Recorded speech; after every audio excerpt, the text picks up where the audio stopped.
Eh, Buen día a los que no saludé. Buen Buen día. Y buen día a todos también. Vamos a ir al libro de Filipenses. ¿Se acuerdan que en Hechos 16 relata el origen de la iglesia de Filipos? Y ya lo leímos. Entonces estuvimos viendo algunas verdades, unos principios que se ven en la fundación de la iglesia de Filipos. Entonces, ahora vamos a ir a Filipenses capítulo 1 y vamos a empezar a ver los primeros dos versículos. Pero antes de comenzar con la exposición de estos dos versículos del libro en sí, quiero hablarle acerca de los temas, del propósito, de la ocasión, de la fecha, del estilo del libro de Filipenses. Esta carta fue escrita en el año aproximado de 60-61 después de Cristo. Fue 10 años después aproximadamente 10 años después de la fundación de la iglesia de Filipos, cuando Lidia se convierte, cuando el carcelero se convierte y se origina la iglesia. Entonces, eso es la fecha. La ocasión, porque toda una carta, por lo general, hay diferentes estilos, y ese estilo está marcado principalmente por la ocasión. ¿Qué es lo que está motivado el autor?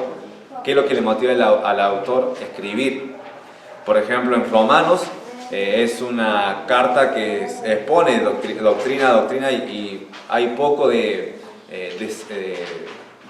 una ocasión de esa iglesia en sí, simplemente está exponiendo. Pero acá en Filipo vemos algunas de estas situaciones que se estaban viviendo.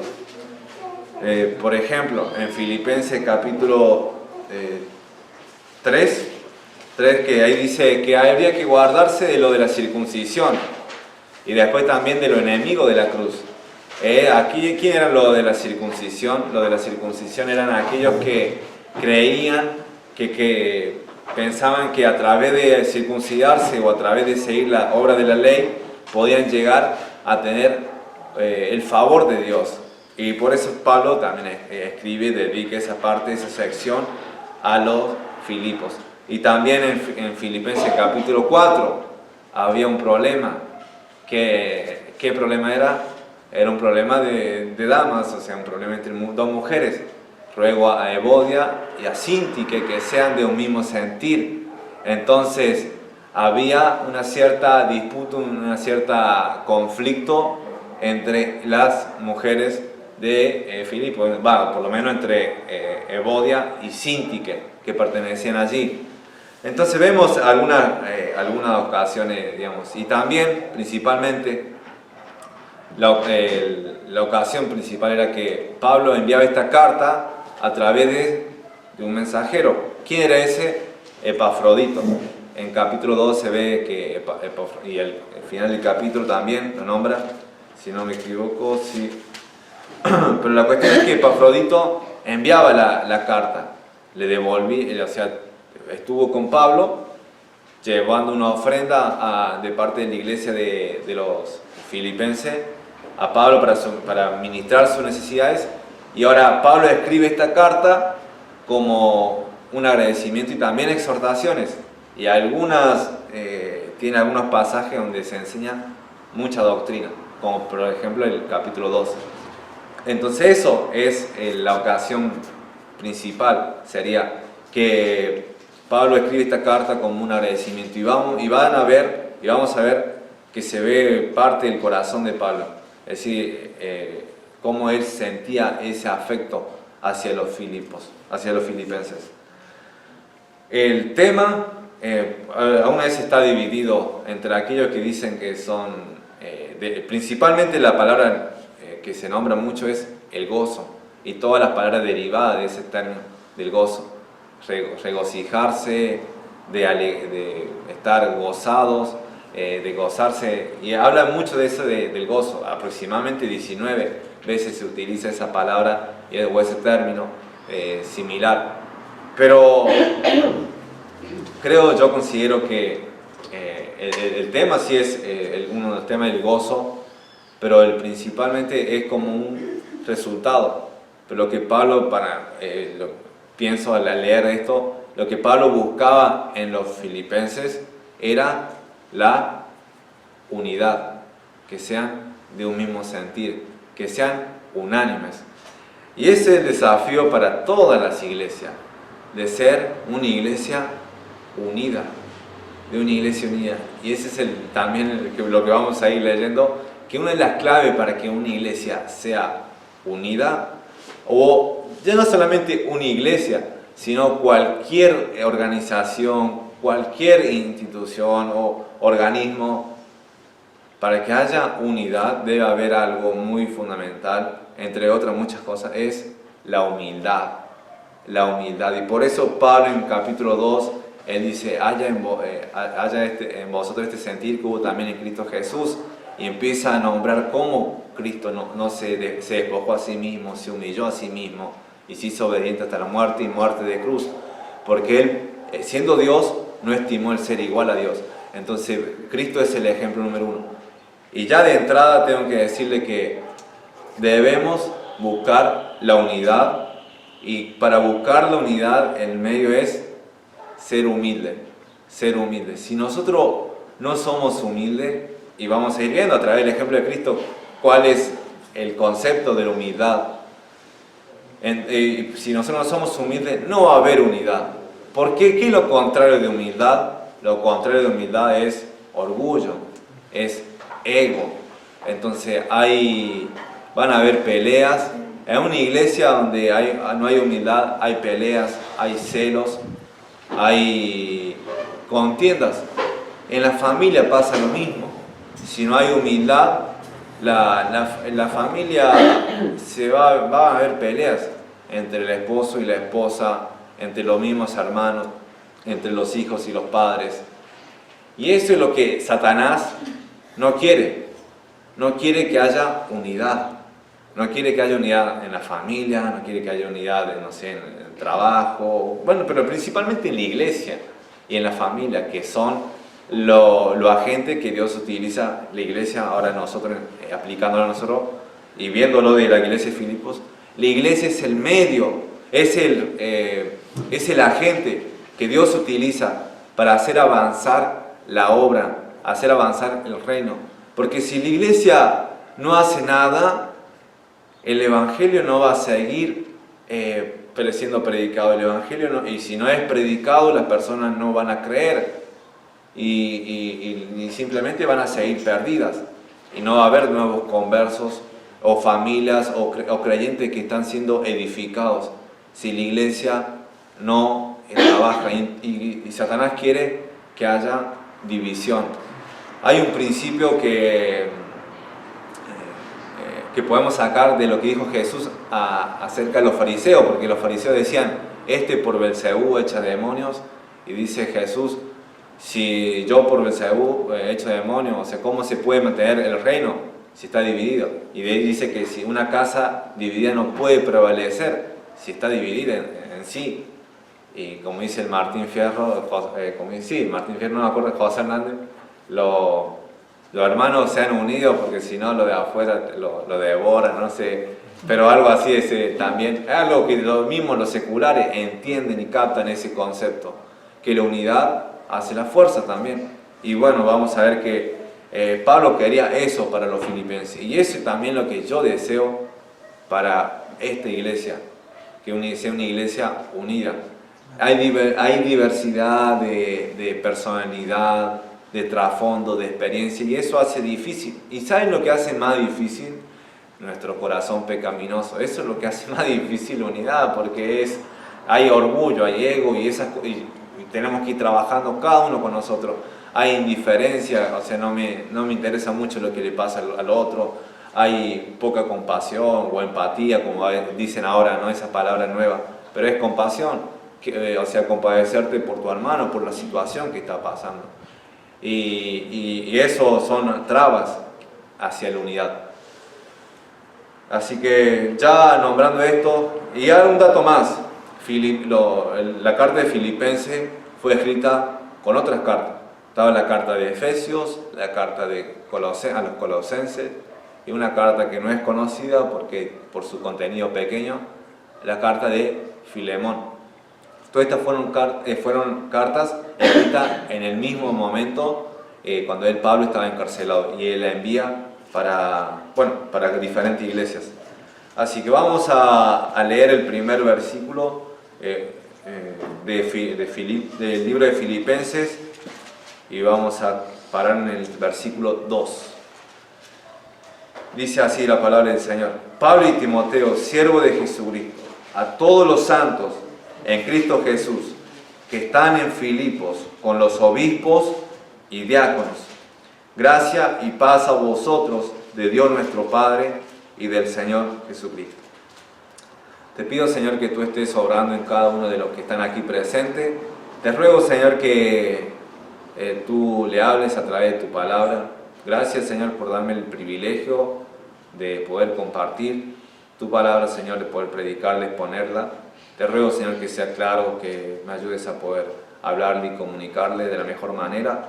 Te pido, Señor, que tú estés tocando los corazones, que estén sensibilizados por el Espíritu Santo, que no sean corazones duros, que no sean corazones apáticos, corazones indiferentes, corazones que están pensando en otras cosas, Señor.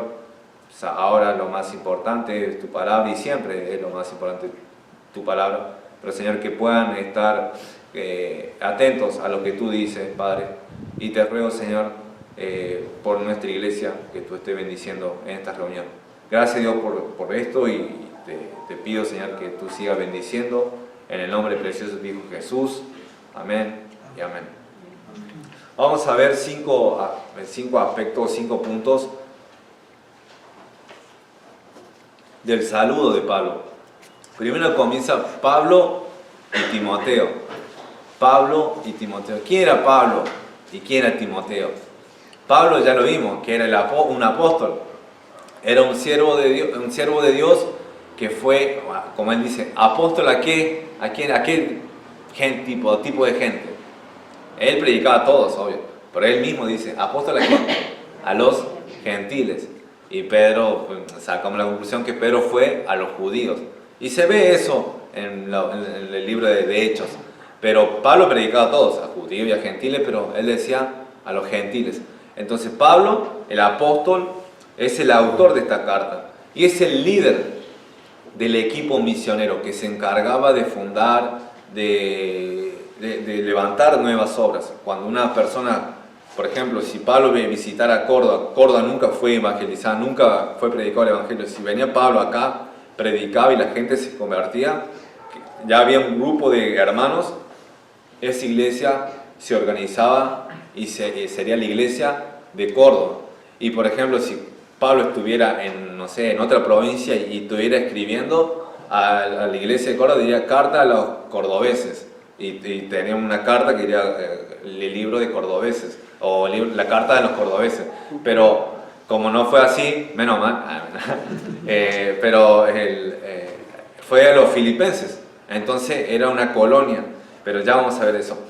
Pablo fue el líder de ese equipo misionero, y era una persona que sabía mucho de la ley.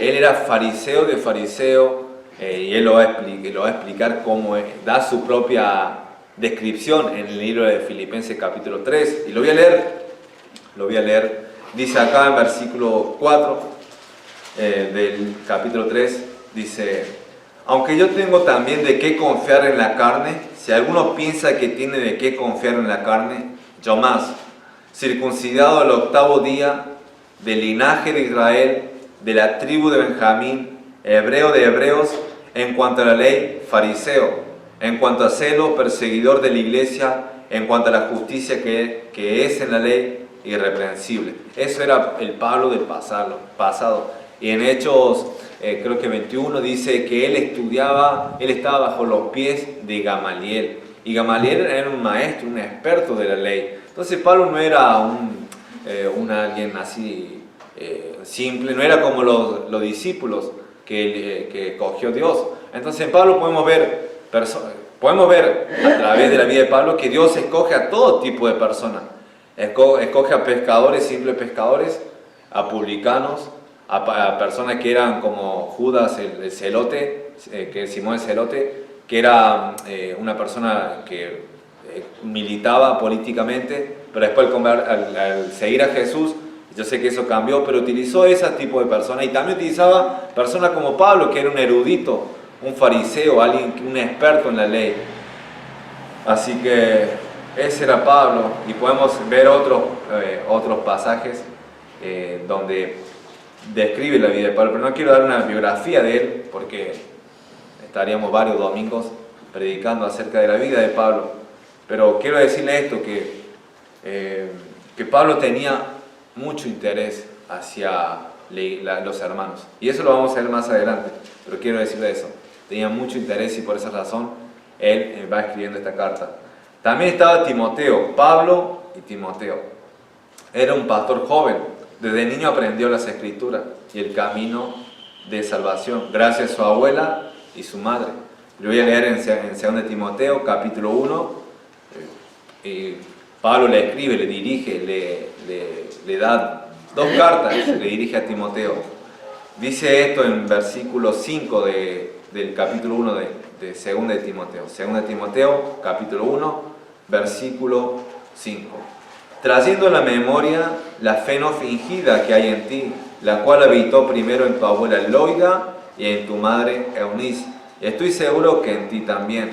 En capítulo 3, versículo 14, no hace falta que lo busquen si se perdiendo, pero escuchen, dice, el versículo 14 del capítulo 3, pero persiste tú en lo que has aprendido y te persuadiste, sabiendo de quién has aprendido, y que desde la niñez has sabido la Sagrada Escritura, las cuales te pueden hacer sabio para la salvación por la fe que es en Cristo Jesús.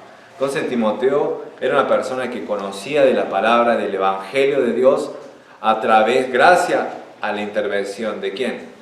De su abuela Loida y su madre Eunice. Entonces ellos formaban parte de la educación de Timoteo, que desde joven empezó a aprender de las Escrituras y fue salvo así. Y es un paréntesis, y quiero decir esto también, un dato más acerca de Timoteo.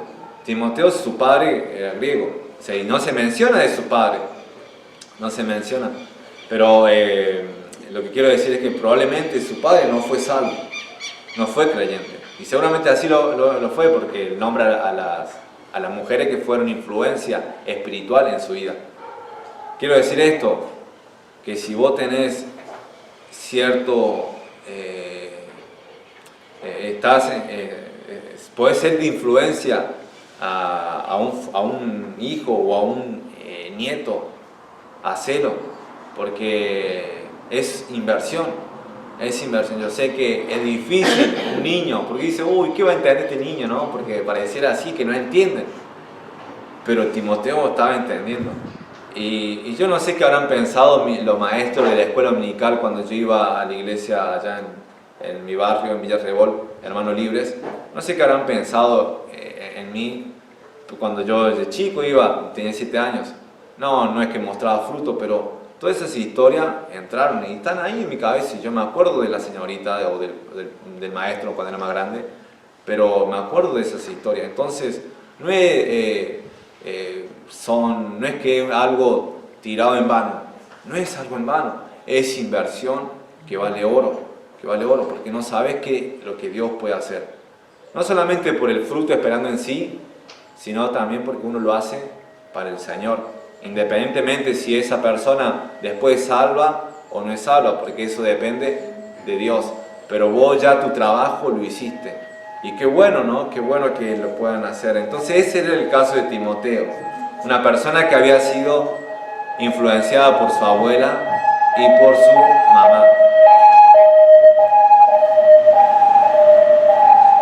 También podemos ver en Timoteo y en capítulo 2, al final de este capítulo menciona acerca de Timoteo y acerca de Epafrodito como ejemplo de la humildad. Y entre esas descripciones dice que a ninguno, dice en versículo 20, pues a ninguno tengo el mismo ánimo y que tan sinceramente se interese por vosotros, es decir, por los filipenses, porque todos buscan lo suyo propio, no lo que es de Cristo Jesús. Qué descripción del mundo.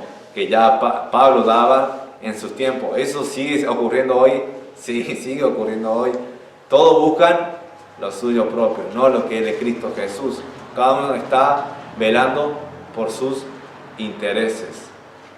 Así que él decía que ninguno tenga el mismo ánimo. Era una persona que estaba dedicada a Dios, que amaba la obra, que se interesaba por los creyentes. Timoteo es parte también de un patrón y modelo bíblico. Es parte de un patrón y modelo bíblico. En 2 Timoteo capítulo 2, versículo 2, 2 Timoteo capítulo 2, versículo 2, dice: lo que has oído de mí ante muchos testigos, esto encarga a hombres fieles que sean idóneos para enseñar también a otros. O sea, lo que aprendes de mí, lo que has oído de mí, esto enseñalo a otros. Y Timoteo había sido parte de ese proceso. Pablo, el apóstol, toma a Timoteo, toma a Silas, toma a Lucas, toma a Juan Marcos, lo había llevado el primer viaje, pero él después se vuelve y después lo vuelve a tomar, lo vuelve a llamar. Pero él escogía a personas para poder transmitirle el conocimiento y para que ellos después pudieran hacer la obra, pudieran desarrollarse.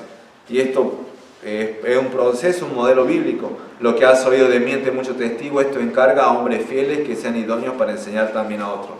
Timoteo era una persona fiel y había recibido enseñanza de parte de Pablo, porque Pablo no quería, entre comillas, no quería perder el tiempo. La persona que estaba en serio, y él teniendo discernimiento, la persona que estaba en serio, él lo agarraba, lo escogía y trataba de enseñarle y prepararle.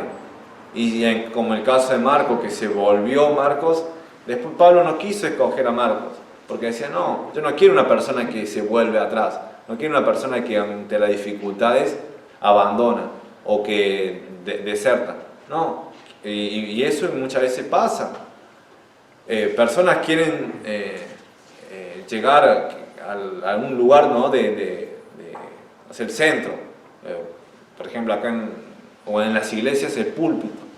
Y ahora se puede llegar alguien nuevo y decir: bueno, yo sé predicar, yo sé hacer esto. Como una vez escuchaba de un pastor, allá en Unquillo, decía, cuando se presenta y dice: yo soy pastor de la iglesia bautista de tal. ¿Y cuándo predico? Dice, y es como que ya se ofrecía y ya presentaba su credencial. Y le dice: mira, bueno, le explica y todo. Y le dice que, en cierta manera, le dice que no, que se tiene que sentar y tiene que venir y venir fielmente, asistir, ver si está de acuerdo con la iglesia, unirse. También una parte de cómo nos manejamos los bautistas, de unirse a la membresía, de ver la iglesia si está calificado, porque puede predicar y predicar bonito. Pero también hay otros aspectos que son más importantes acerca del carácter y de la fidelidad. Entonces ahí dice que sean hombres fieles. Muchas personas que por ahí pueden querer el púlpito, pero solamente porque algo de ahí estar expuesto, y eso también hay que tener cuidado en cuanto a eso. Pero Timoteo era una persona fiel y era parte de un modelo bíblico. Bueno, después voy a seguir acerca de eso, pero quiero volver a Filipenses capítulo 1, versículo 1. Dice: Pablo y Timoteo, siervos ¿de quién? De Jesucristo. Siervos se presentan como siervos, y también podría ser traducido como esclavos. Él podría decir: Pablo y Timoteo, esclavos de Jesucristo. Sirven con su vida entera a Jesús. No sirven a hombres, sirven a Jesús. Y lo hacen por amor a Él, porque tenían bien presente que Jesús se hizo siervo. No dice eso en Filipenses capítulo 2, dice que Él se hizo obediente, tomó forma de siervo, hecho semejante a los hombres. Entonces ellos sabían que su Señor se hizo siervo para salvarle. Ellos también se identificaban como siervos, como esclavos de Jesús. Jesús dio su vida por ellos y ahora ellos quieren dar su vida a Jesús. Muestran su humildad al igual que también el apóstol Pedro. Pedro también muestra su humildad en 1 de Pedro 5.1. No lo busquen, pero si lo quieren anotar, 1 Pedro 5.1 lo muestra. Pablo se presenta a los filipenses de forma humilde. No dice yo soy apóstol, yo soy el pastor de tal, yo soy... No, se presenta como siervo, como uno más como ustedes. Wow, qué humildad que tenía Pablo, porque él sí podía decir, yo soy esto y quiero que ustedes me traten de tal manera. No, él era siervo de Jesús. Así que, bueno, ya cerrando este punto, qué importante es la compañía. Estar solo no es bueno. Dice cuando creó Dios a Adán, dice que no halló ayuda, dice que él iba a hacer una ayuda idónea, dice que el hombre, no es bueno que el hombre esté solo. No es bueno que el hombre esté solo. Y en Eclesiastés dice que mejores son dos que uno. Y acá Pablo está con Timoteo. Y así estaba con muchos. Pablo siempre trataba de rodearse con personas. Él no era un llanero solitario o un caudillo de decir, bueno, yo voy a evangelizar solo. Él siempre trataba de estar rodeado con personas que tenían el mismo sentir, pero estaba tratando de buscar estar rodeado. Ahora te hago esta pregunta, ¿cómo sos vos? O sea, cuando hay problemas, cuando hay dificultades. Sí, hay momentos donde vas a tener que estar solo, hay momentos. Todos pasamos esa noche solo. Si vamos a crecer, todos vamos a pasar ese momento. Así Dios lo dispone. Pero Dios ha dado a la iglesia para que nosotros, los cristianos, podamos apoyarnos mutuamente.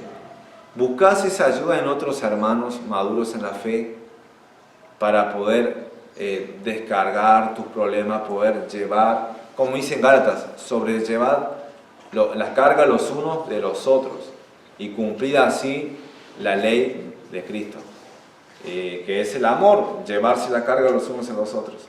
Entonces, Pablo estaba siempre tratando de buscar no estar rodeado. No es bueno estar solo. También aprender de lo más grande. Pablo era más grande que Timoteo. Timoteo era un joven. Timoteo era joven. Pablo era grande. Entonces, yo puse acá aprender de lo más grande. Yo soy joven. Considero que soy joven todavía. Me faltan muchos años. Y yo sé que hay personas en mi círculo que tienen más años. Y yo trato ya se hacen bastante, que gracias a Dios que a través de la Biblia, de los proverbios, uno puede, dice, buscar consejo, ¿no? Y no solamente buscar consejo intencionalmente, sino ya de ver, de estudiar la persona, cómo es esa persona, y de tratar de imitarlo. Con tan solo pasar ese tiempo con alguien mayor, con alguien que vos tal vez respetás, o alguien que es bueno en algo que Dios le ha hecho bueno, con un talento o algo en su carácter que ha dominado y que ha tenido victoria. Y es bueno aprender de lo más grande. Hace las cosas más fáciles porque tal vez errores o pecados que ellos cometieron en el pasado te pueden servir de ejemplo, de decir, mira, no vayas por ese lado porque yo ya fui y no me fue bien. Y entonces es como un testimonio para poder decir, hacer las cosas bien, porque si seguís por ese camino vas a sufrir lo mismo que yo sufrí. Entonces aprender de lo más grande. También Pablo era grande, era mayor, era experimentado, pero tenía ¿a quién? A Timoteo. Y algo que le dice Pablo en una de sus cartas a Timoteo es que nadie tenga en poco tu juventud. Y dice que si no sé ejemplo a los creyentes, y habla acerca de que nadie debía menospreciar a otro hermano, en el caso de Timoteo, por tan solamente la edad, porque dice tu juventud. Y Timoteo debía aprovechar eso para la confianza que tenía, para poder mantener esa confianza y no perder la confianza que le tenía, siendo como ejemplo de pureza, de fe, de espíritu y de todo lo que se menciona. Pero no tener en poco a las personas que son jóvenes. Y pareciera como que yo estoy presentando acá una defensa mía, pero es algo bíblico, porque yo soy joven, ¿sí? Pero la Biblia dice eso, que no hay que tener en poco a los jóvenes. Miren, David, cuando mató al gigante Goliat, ¿cuántos años aproximadamente tenía? ¿Tenía 40 años? ¿Tenía 50, 60? No, era un muchacho. Era ahí tomado entre el montón. Y los hombres experimentados, los hombres fuertes, el rey que tenía más años, que tenía más batalla, ¿qué pasaba con ellos? ¿Dónde estaban? Estaban con miedo, tenían temor. Entonces Dios puede utilizar a un joven como puede utilizar a alguien más grande, mayor, no importa la edad, solo importa la disposición, la fe que uno pueda tener. José, cuando fue vendido por sus hermanos, tenía de edad de 17 años, y cuando se le presenta esta tentación de la mujer de Potifar, que se le ofreció una tentación más grande, creo yo, en cuanto a esa área que se describe ahí en la Biblia. ¿Y qué hizo José? José vivió en integridad, él huyó, él escapó, no se dio a la tentación, no cayó en pecado. Y era un joven, y así Dios lo utilizó grandemente. Salomón cuando toma el reino y tenía todo el reino para sí mismo, y Dios le dice: mira, pedime cualquier cosa, yo te lo voy a dar. ¿Saben? Salomón en su inmadurez, como uno diría, oh, todos los jóvenes son inmaduros, o no pueden. ¿Qué pidió él en su juventud, cuando Dios le presentó? ¿Qué pidió él? Pidió tener juicio, sabiduría, tiene juicio, porque él decía que es un grande pueblo para poder discernir entre qué es lo que está bien, y Dios le dio una sabiduría tremenda, y no solamente le dio sabiduría, sino le dio fama, le dio dinero, le dio riqueza, le dio poder. Entonces, el hecho de ser joven en sí, hay muchas cosas que no se sabe, yo no sé, que no sabemos, y que solamente los años lo van a dar, pero no limita a Dios en usar a esa persona. Hay ejemplos en la Biblia, ejemplos en la historia, como David Breiner, que si lo quieren buscar ahí después en internet, personas que a sus 26 años, 27 años, eran grandemente utilizadas por el Señor. Johann Leonard Dover, ustedes seguramente ni lo habrán sentido, yo tampoco hace muchos años, pero después viendo, investigando las misiones, ¿saben que este hombre, Johann Leonard Dover, dice que él se vendió como esclavo para predicar a los esclavos? Porque no había otra forma de ingresar y predicar, un blanco, porque era blanco, era de Europa, no había otra forma de ingresar y predicar a los esclavos, a los negros, a los que eran tenidos como animales, porque eran así, eran como animales. Entonces él tenía 26 años cuando fue vendido como esclavo, y Dios lo utilizó grandemente. Otro hombre, actualmente hace 50 años, David Wilkerson, era joven, chico, cuando Dios le utilizó en gran manera, le dijo: anda a ese barrio, uno de los peores barrios de Nueva York, eran como las villas miseria que hay en Buenos Aires, donde había muerte, prostitución, delito, asesinato y todo eso, y él fue por fe y se quedaba durmiendo casi una semana ahí en un auto, y le robaron la rueda del auto, le robaron un montón de... le pegaron, le golpearon, y era un joven. Entonces no podemos limitar a Dios solamente con eso. Y ese fue el caso de Timoteo, que era joven y Dios lo utilizó. Y aprendía ¿de quién? De uno de los más grandes, de Pablo. Así que vamos a seguir con el saludo. Dice: Pablo y Timoteo, siervo de Jesucristo, a todos los santos en Cristo Jesús, que están en Filipos, con los obispos y diáconos. Ahí dice: a todos los santos. Ahora, vivimos en un país donde tiene un trasfondo que religioso, pero de parte de quién? De los católicos apostólicos romanos. O eso es lo que me decían antes: yo soy católico apostólico romanos. Más que nada la señora, ¿no? La viejita, cuando iba y le tocaba, dice: no me hable, yo soy católico apostólico romano. Pero los católicos, ¿qué entienden por santo? Entienden otra cosa por santo, y lo voy a explicar. Pero nosotros, ¿qué entendemos cuando decimos los santos? Bueno, la Biblia da tres conceptos acerca del santo o de santificación. Voy a nombrarlo así de forma general, así rápido.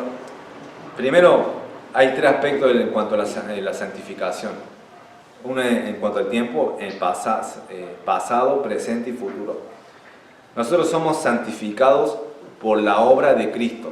La persona que puso la fe en Jesús ha sido santificado por la obra de Cristo en el Calvario.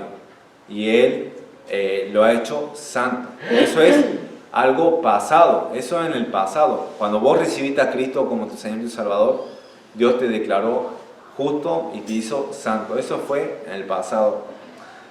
También el creyente es santificado gradualmente o progresivamente. Eso es algo que se da en el presente. Día tras día Dios va obrando en nosotros y nosotros vamos tomando decisiones intencionales para caminar hacia la santidad. Y también, gracias al Señor y gloria a Dios por esta verdad, vamos a ser santificados completamente.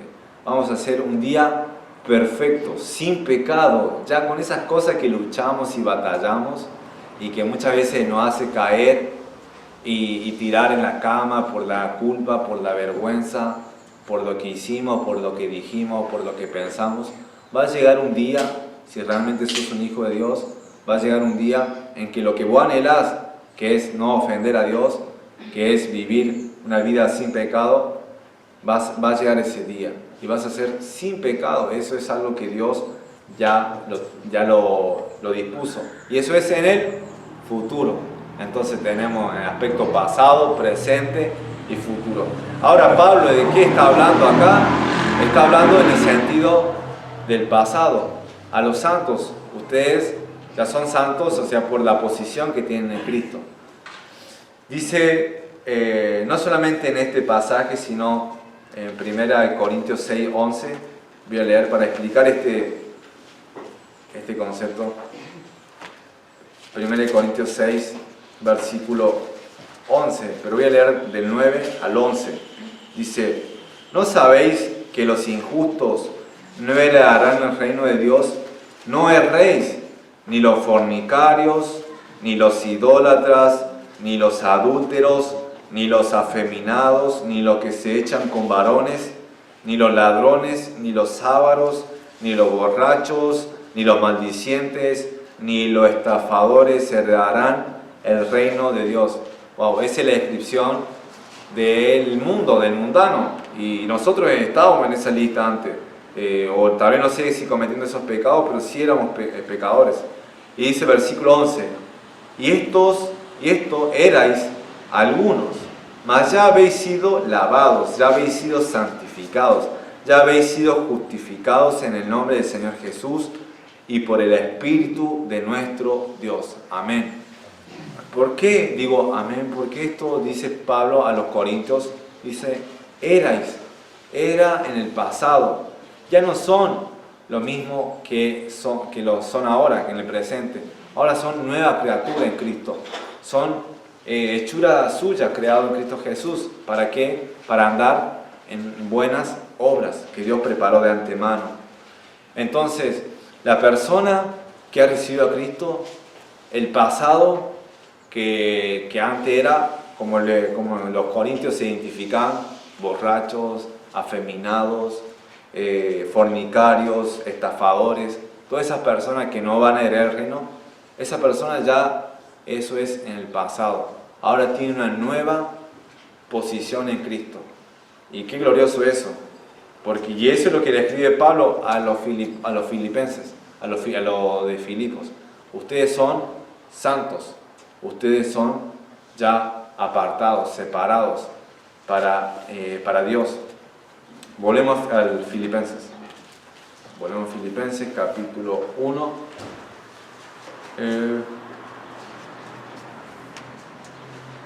Y dice, continúa. Dice, a todos los santos en Cristo Jesús que están en Filipos, con los obispos y diáconos. La iglesia estaba ubicada ¿en dónde? En Filipos. Filipos era una colonia romana. Era una colonia romana Es decir, no estaba ubicada en el territorio del Imperio Romano, pero era una sede de Roma. Era una sede de Roma. Y todo lo que se hacía ahí en esa colonia era lo que se hacía en Roma. La forma de hablar, la costumbre, la vestimenta, todo lo que se hacía en Roma, ellos lo imitaban. Y ellos querían ser más romanos que los romanos.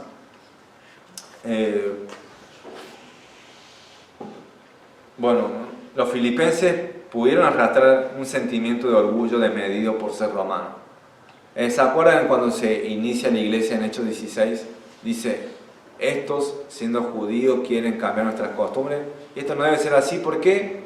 Pues somos romanos. Y en realidad ellos geográficamente eran de Grecia, macedonios, pertenecían a otro lugar, pero ellos se identificaban con los romanos. Y de tal manera que después Pablo escribe en Filipenses 3, dice, mas nuestra ciudadanía, ¿dónde está? En los cielos. No es de Roma, no es de Grecia, no es de Italia, no es de España, no es de ningún otro, sino está en los cielos. Somos ciudadanos del cielo. Y los filipenses pudieron haber arrastrado y por esa razón Pablo escribe eso. Ahora, la estructura de la iglesia de Filipos. La estructura de la iglesia de Filipos. Dice que los santos que están en Cristo Jesús con los obispos y diáconos. Que están en Filipos con los obispos y diáconos. ¿Quiénes están obispos y quiénes eran diáconos? Los obispos eran los obispos como lo conocemos de la iglesia católica. No eran los obispos representantes de una ciudad o de una provincia y que además pastores o demás ancianos debían rendirle cuenta a esa persona. No, obispos y diáconos eran oficiales de la iglesia de Filipos. Vemos la estructura de la iglesia de Filipos acá.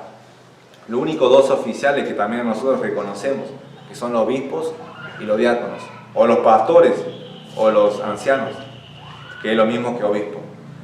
¿Qué significaba obispo? Obispos eran sobreveedores, eran supervisores de la obra que le era concedida. Eso significa obispo, es sobreveedor, supervisor. Así como viste cuando tienen el trabajo, hay una persona que anda dando vuelta ahí para ver si se está haciendo el trabajo o la obra. Bueno, no es lo mismo acá en el contexto de la iglesia, porque nadie está ahí obligando que trabajen. Aunque deberíamos hacerlo en esta semana, pastor. Pero no, acá es algo voluntario y solamente somos en el sentido sobreveedores y supervisores, en el sentido de que si algo está funcionando mal en la vida del creyente, vamos y tratar de aconsejarle, de animarle y de confrontarle si dependiendo cómo está, si está en pecado o no y cómo también lo va tomando. Pero en ese sentido somos sobreveedores y supervisores. Esto era el mismo término que se utiliza para obispos,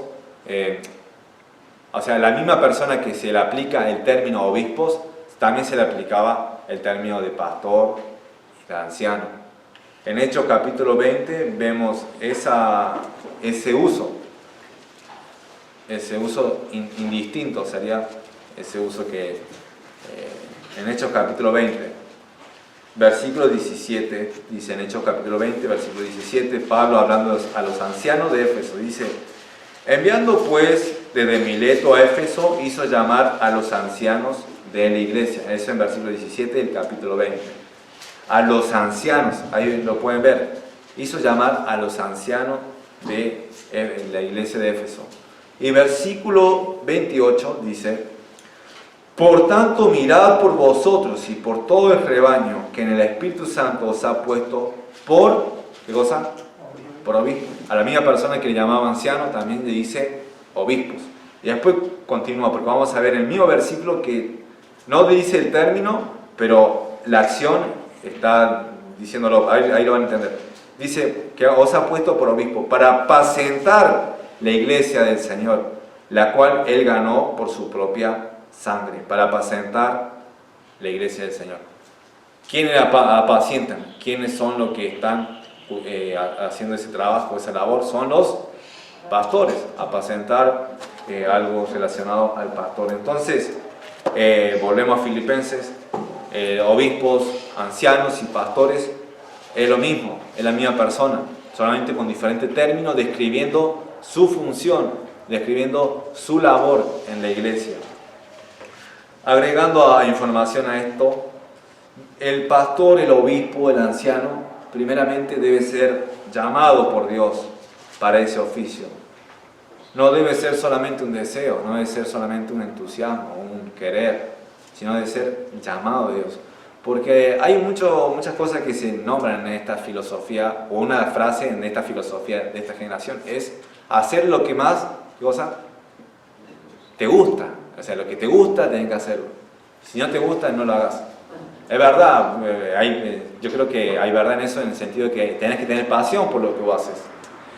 Pero hay cosas que no te gustan. Hay cosas en un trabajo que no te gustan. Por ejemplo, un maratonista que le encanta correr.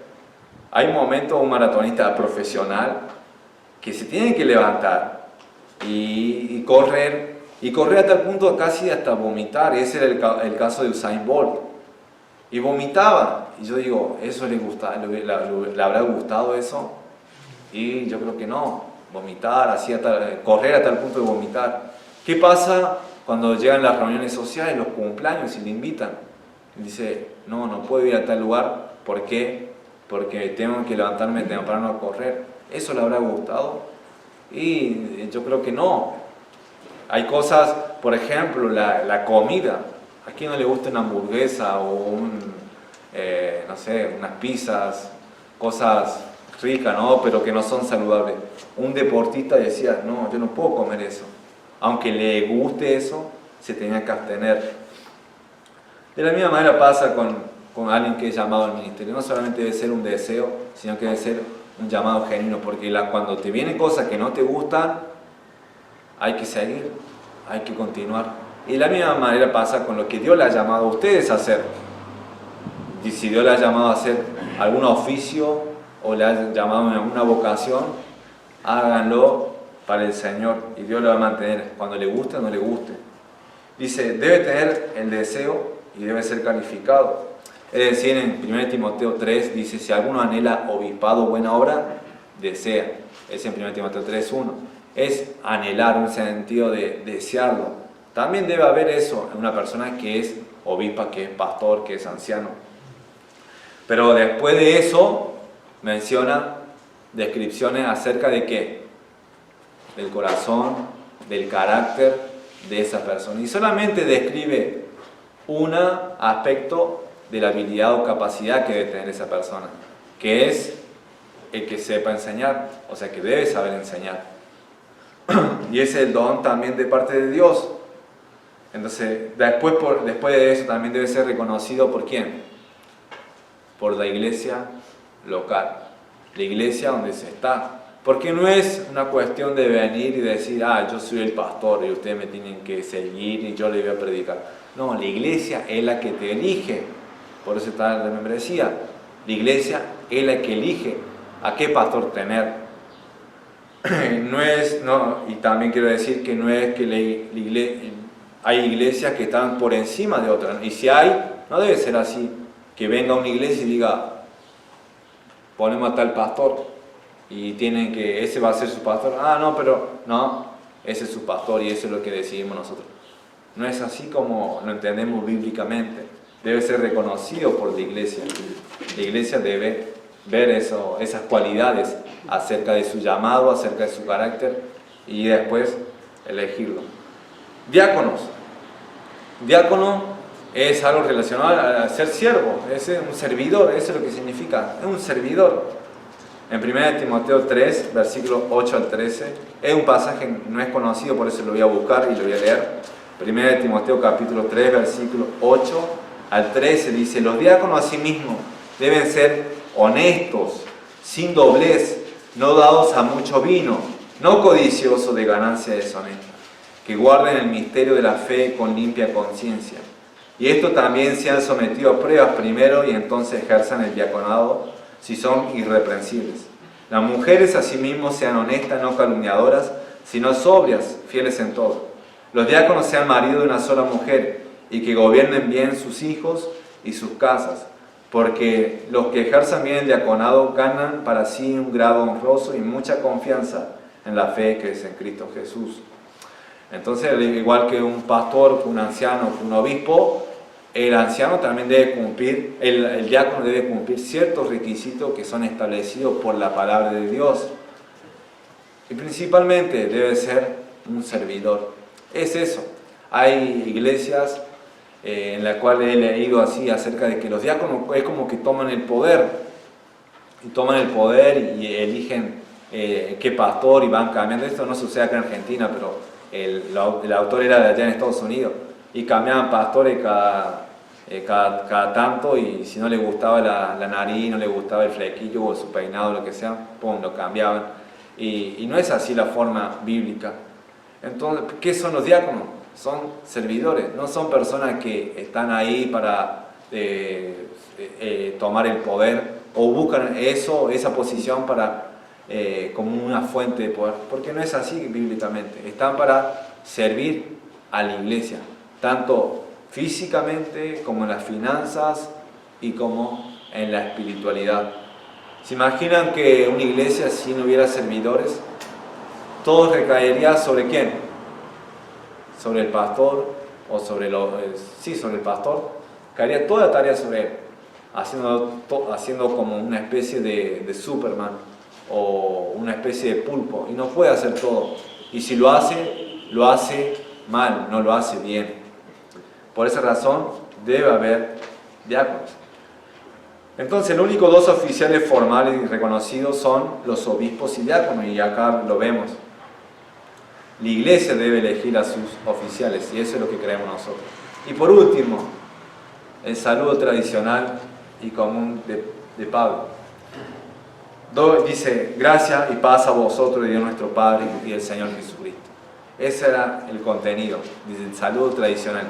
Ustedes lo ven en otras cartas, si ustedes lo leen en los primeros versículos, van a ver gracia y paz a vosotros. Y después continúa, ¿no? Pero gracia, ¿qué era? Caris. Era la palabra común para la salutación o el saludo griego. En una carta tiene la idea del gozo, la belleza del amor de Dios revelada a nosotros. Y dice, un deseo de bien para los lectores, o sea, la gracia de Dios para su vida. Eso era lo que deseaba el autor cuando escribía ese saludo. Eso es lo que deseaba Pablo, un deseo de bien. Quiero que a ustedes le vaya bien al decir gracia. Y paz, la palabra es eirene, parece un nombre de mujer, ¿no? Eirene. Era la palabra de salutación judía. Lo otro era griego, la paz era un saludo tradicionalmente judío. Era una palabra cuyo significado completo era el de total bienestar, todo aquello que implicaba el mayor bien del hombre, paz de Dios. Los dos juntos se hicieron un glorioso saludo cristiano, se convirtió en un saludo cristiano, gracia y paz. ¿De parte de quién? De Dios. Ese era lo que expresaba el autor, eso es lo que expresaba Pablo a sus lectores, a los oyentes, a los que iban a recibir esta carta. Entonces, y lo van a ver después, cómo él, después de este saludo, cómo realmente él sentía un afecto, un sentir sincero por el bienestar de los filipenses y cómo él amaba a los filipenses. Conclusión, voy a hacer unas preguntas. ¿Somos siervos? Y muchas veces decimos, somos siervos, ¿verdad? Somos, sí, siervo de tal o el siervo. Y todo bien, aún a veces uno puede decir, me gusta que me digan siervo, eso es lo que escuché en una predicación. A muchos les gustan que le digan siervos, pero a pocos, les gustan que le traten como siervo, porque son dos cosas diferentes. Que te llamen siervo y otra cosa es que te traten como siervo. ¿Por qué? Porque el siervo, ¿qué es lo que hacía en el pasado? Lavaba los pies, estaba sirviendo, era muchas veces, como dicen en Lucas, siervo inútiles somos, porque lo que debíamos hacer, eso hicimos. Entonces, sí, que te digan siervo, el siervo de Dios, amén, decimos sí, de verdad. Pero después cuando es tratado como siervo, cuando sos tratado como siervo, porque es así, Todos ustedes son siervos de Jesús. Crean o no crean, lo acepten o no lo acepten, son esclavos de Jesús. Eso dice Romanos 6. Y por esa razón debemos aceptar eso y ser tratados como siervos. Ahora, otra pregunta. ¿Sos consciente de la posición que tenemos en Cristo? Es decir, somos santos y debemos actuar como tal. Y un día seremos perfectamente santos. Debemos actuar como santos, porque eso es lo que somos. Es decir, hacemos lo que es de acuerdo a nuestra naturaleza. No hacemos algo antinatural. Dios ya nos ha hecho santos y debemos actuar eso. Por esa razón, cuando tomás medidas radicales acerca de cortar con el pecado, acerca de dejar la ira, dejar el enojo, las mentiras y la lujuria y todo tipo de pecado, cuando tomás esa decisión, el Espíritu Santo que mora en vos te ayuda en cuanto a eso. ¿Por qué? Porque sos santo, tenés una naturaleza santa. Ahora, también un día seremos perfectamente santos. Y qué glorioso eso. Ya sin pecado, ya sin lucha. Qué bueno, anhelemos eso. La última pregunta. ¿Reconocemos la sencillez de la estructura de la Iglesia de Cristo? Es decir, los congregantes, los santos, después los obispos y diáconos. ¿Damos gracias por los diáconos y pastores? ¿O simplemente queremos que ya se acabe el sermón y ya no escucharle más? ¿O los diáconos que lo tomamos como menos?